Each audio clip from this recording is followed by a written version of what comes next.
অনেক প্ল্যানিংয়ের পর শুরু হলো আমাদের দার্জিলিং রাইড।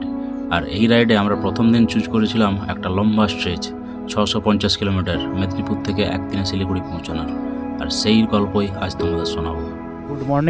গুড মর্নিং সবাইকে। আমরা এখন রয়েছি চন্দ্রকোনার টাউনে। আর এই হচ্ছে আমার এপিসোড এক্স।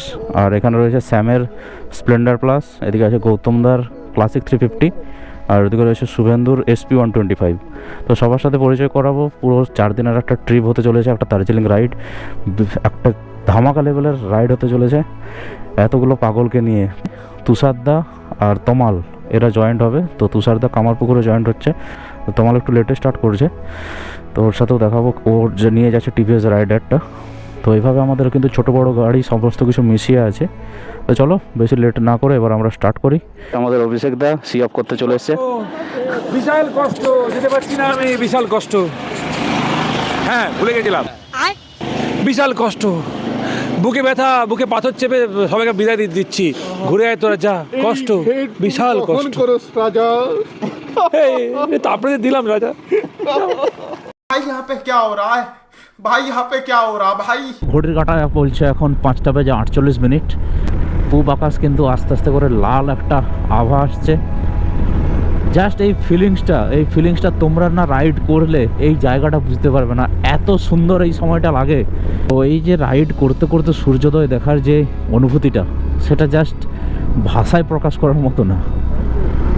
আর দুদিকে যখন ফাঁকা মাঠ দেখতে পাচ্ছি, তো সেখানে কি হচ্ছে, একটা হালকা কুয়াশার লেয়ার জমে আছে, যেটা দেখতে খুব সুন্দর লাগছে, কিন্তু ক্যামেরা সেটা ধরতে পারছে না জিনিসটাকে।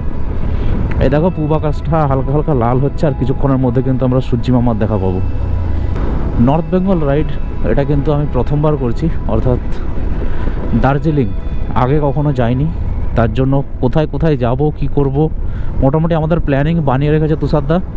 তো তুষারদাকেই ফলো করব, সেরকমভাবেই ম্যাপ অলরেডি সাজিয়ে নেওয়া আছে।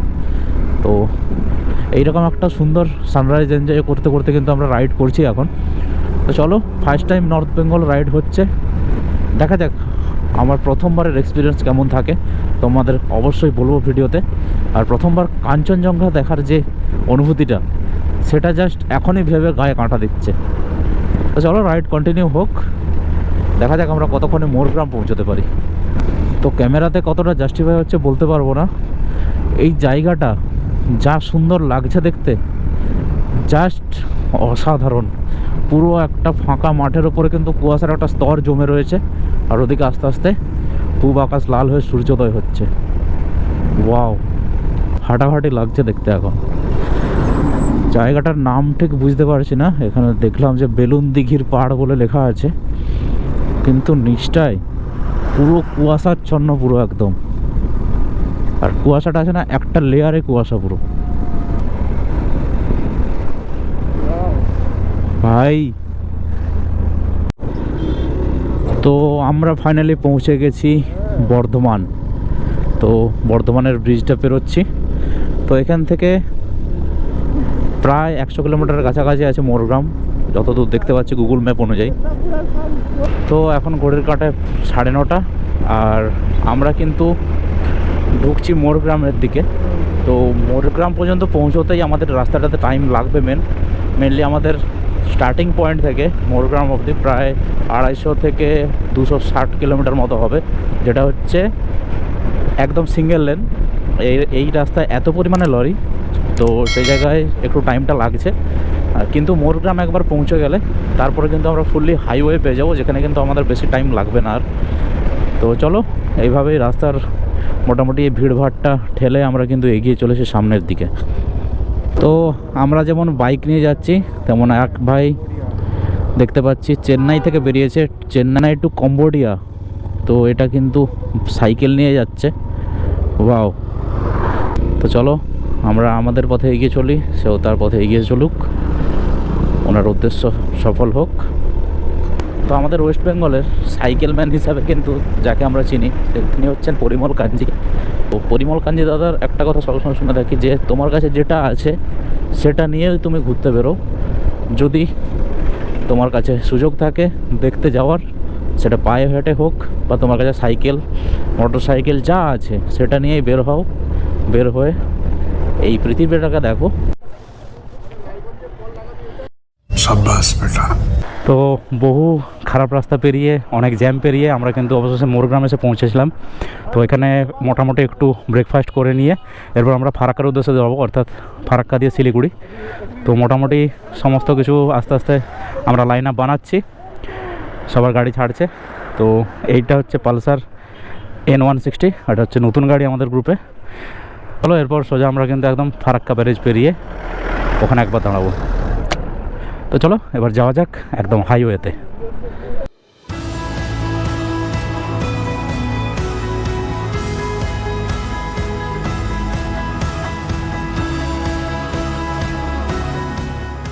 ঘুরছি ব্লগ করছি, তো এইটা আমাদের চলতে থাকে, পরম্পরা খেতে হবে না। আমি যখন এইভাবে যাবো তখন আমরা ব্লগ করতে পারবো। अभी मैं गाली नहीं दे सकता। नहीं, गाली नहीं देना। ফাইনালি আমরা NH12-এ আমরা এন্টার হচ্ছি। তো এই প্রথমবার NH12 দিয়ে শিলিগুড়ির উদ্দেশ্যে। তো এতদিন শুনতাম, অন্যের ভিডিওতে দেখতাম এই NH12-এর কি বেহাল দশা। তো দেখো ন্যাশনাল হাইওয়ে বলে এই প্রথমবার উঠেও আমার এক্সপিরিয়েন্স এটাই হচ্ছে যে এটা ন্যাশনাল হাইওয়ে না, একে লোকাল রাস্তাই বলা চলে। মানে কোনো হাইওয়ের কোন ক্যাটাগরিতে পড়ে এটা? চারিদিকে ব্যারিকেড আর ব্যারিকেড।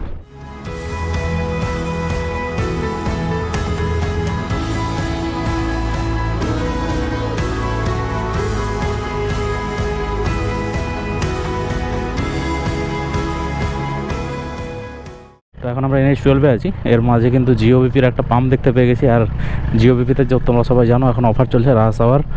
তো 10টা থেকে বিকেল 5টা অবধি 2 টাকা পার লিটারের কম, তারই কিন্তু সবাই ফায়দা উঠাচ্ছে। আমিও ফুল ট্যাঙ্কি করালাম, তো শুভেন্দু ফুল ট্যাঙ্কি করাচ্ছে, এদিকে গৌতম দার ফুল ট্যাঙ্কি, সবাই যতটা পারছে ম্যাক্সিমাম কিন্তু ফুল ট্যাঙ্ক করাচ্ছে। সুবিধা নিয়ে আমরা এবার সামনের দিকে এগোই। अपनी शक्तियों का पूरा इस्तेमाल कर रहे हो। ভাই কি অবস্থা, আবার সেই মহাকুম্ভ।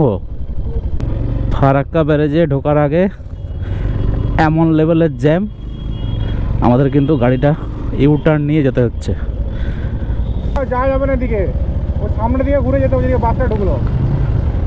তো ফারাক্কা ব্রিজ ঢুকতে মাত্র 5 কিলোমিটার বাকি, তারই আগে অবস্থা দেখো কি পরিমাণে জ্যাম লেগে আছে। এই দিকটায় জ্যাম হওয়ার জন্য আমাদেরকে বাধ্য অন্য রুট নিয়ে যেতে হচ্ছে, রং রুটে। অবস্থা দেখো, সব বড় গাড়ির জ্যাম। বাপ রে বাপ, এটা প্রায় 5 থেকে 6 কিলোমিটারের জ্যাম লেগে আছে। বাপ রে বাপ, লম্বা একখানা জ্যাম। এই হচ্ছে এখন সিচুয়েশান, আমরা রাস্তা খুঁজে বেড়াচ্ছি ট্রাকের মাঝে। বাপ রে বাপ,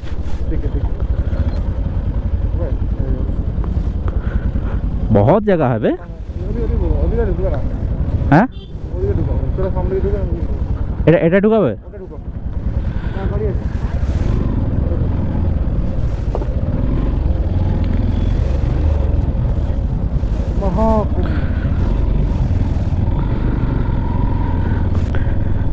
অ্যাডভেঞ্চার ভাই, অ্যাডভেঞ্চার। তো লম্বা 5 কিলোমিটার জ্যাম, তারপর আবার ব্রিজের উপরেও জ্যাম। গুগল ম্যাপ দেখতে পাচ্ছ পুরো কন্টিনিউয়াসলি পুরো রেড হয়ে আছে, তারই মাঝে কিন্তু আমরা ধীরে ধীরে করে এগোচ্ছি। আলাদা লেভেলের জ্যাম এই ফারাক্কাতে, ওয়াও। তো ফার্স্ট টাইম ফারাক্কা ব্যারেজ দেখছি নিজের চোখে। ওয়াও, ফারাক্কা ব্রিজের ওপর, এদিকে ট্রেন আর এদিকে লম্বা জ্যাম, আর মাঝখান দিয়ে আমরা চলেছি। তো এই হচ্ছে আমাদের ওয়েস্ট বেঙ্গলের শিক্ষা ব্যবস্থা, অবস্থা দেখো। আর এরাই নাকি দেশের ভবিষ্যৎ। বাহ, সত্যি মাইরি। মাধ্যমিক পরীক্ষা চলছে, পরীক্ষা দিয়ে বাড়ি ফেরার সময় কি করছে দেখো পুরো রাস্তাতে।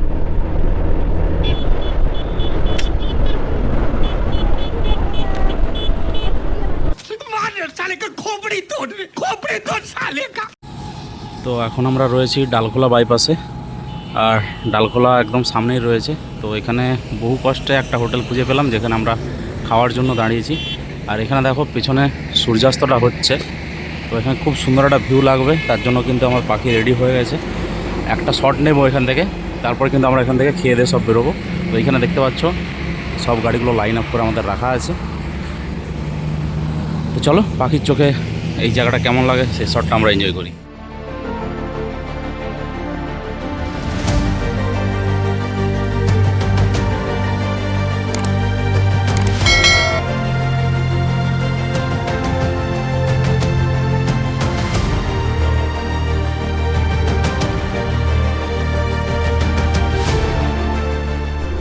তো আমরা এবার ডালখোলার উদ্দেশ্যে রওনা দিয়েছি, আর মাত্র শিলিগুড়ি আমাদের 182 কিলোমিটার।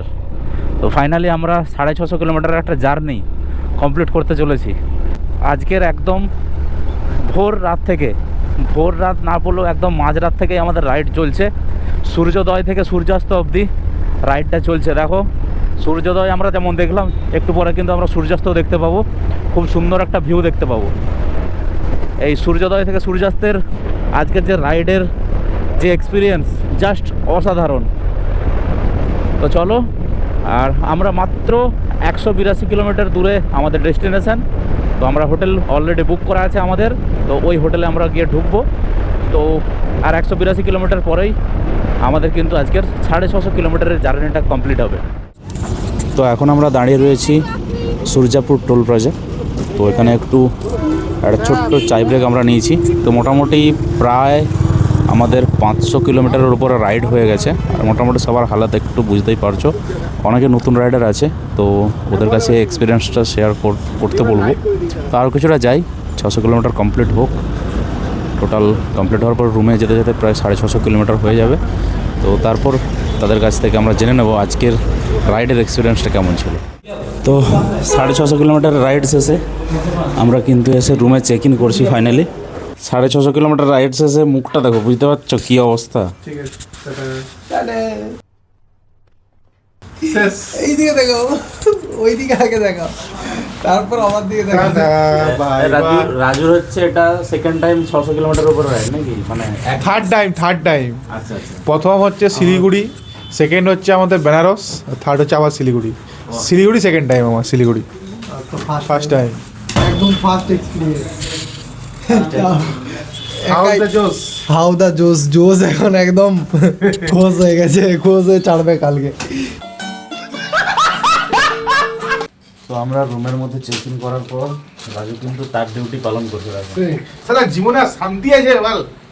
সরি তাহলে যেখানে যাবি সালা এই মুড়ি মাখ রান্না কর, সালা চলে সংসারে পাচ্ছিস কেন। আর এই হচ্ছে গৌতমদার ফার্স্ট টাইম 600 কিলোমিটার একদিনে নাকি? একদিনে। তো এখন কি শরীর ঠিকঠাক আছে তো নাকি?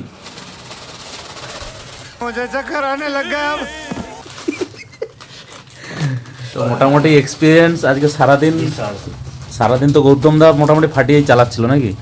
আর দারুণ আর হচ্ছে আমাদের এখানে রাইড ক্যাপ্টেন তুষার দা, দেখতে পাচ্ছ অবস্থা পুরো খারাপ এখন আপাতত। তো বাকি সব টিমমেটদের খোঁজ পাওয়া যাচ্ছে না, সবাই এখন ঘুমিয়ে পড়েছে মনে হয়। আমরা এই যে পেঁয়াজ কাটছি, এটা কেটে ওদেরকে ডাকবো।